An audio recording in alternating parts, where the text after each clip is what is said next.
At Columbine, you'll be aware, there was an armed sheriff. 12 students got killed and a teacher. At Fort Hood, which is one of the most protected army bases in the world, 13 people were killed, 29 wounded. At Virginia Tech, there were a number of armed security people. Why on earth do you think that these patrolmen, as you put it, who you've just taken off the streets and given a bit of training to, could do any better?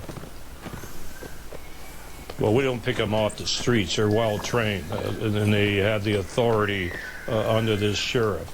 Nothing is perfect. Look at Norway.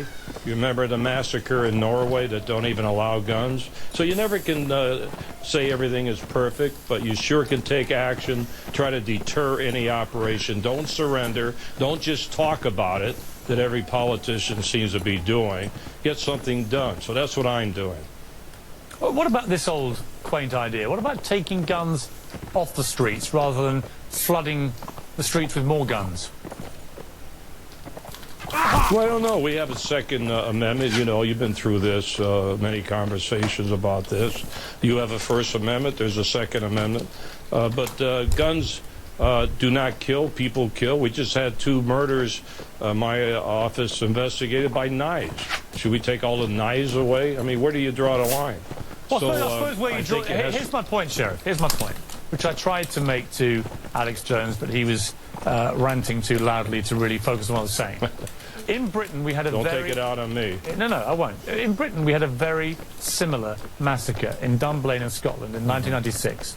As a result, as I'm sure you know, a national handgun ban was brought in, and it also banned all automatic and most semi-automatic rifles as well. So it would have banned the weapons that have been used at Aurora, at Sandy Hook, and the Oregon shopping mall, and others.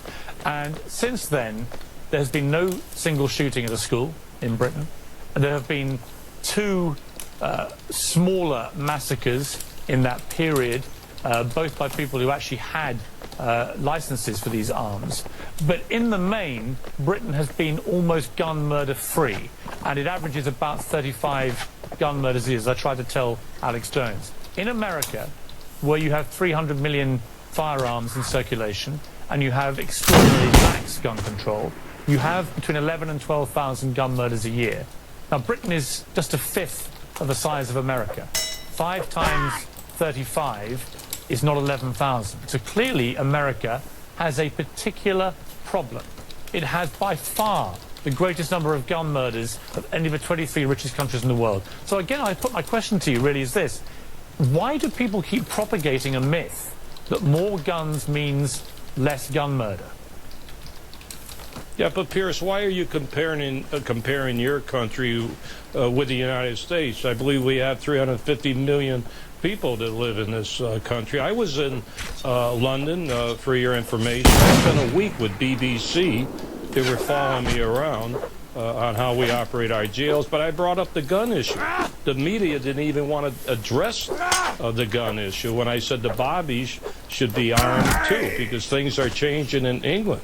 But nobody wants to talk about it in England, which is really strange. You're talking about it. I'm glad you are. It's not that strange. The situation hasn't changed because actually the number of gun murders hasn't changed. We can talk about lots of things wrong with my country. You know, there's terrible problems with knife crime, with obesity, with gang violence, all sorts of social ills. I'm not claiming my country's perfect at all. But I can tell you one thing we got right. When a load of school children were massacred by a madman with a gun, we banned guns in my country, and I'm very proud of those politicians and of the public for rising as one, left and right, it wasn't a particular issue, and getting something done that has meant there's been no school shooting since. There probably will be in the future, but by God, we made it difficult. And what I don't see in America is any collective will by the people who run this country, including yourself, to try and make it more difficult for people who are disturbed to get their hands on these AR-15 style, military style assault weapons.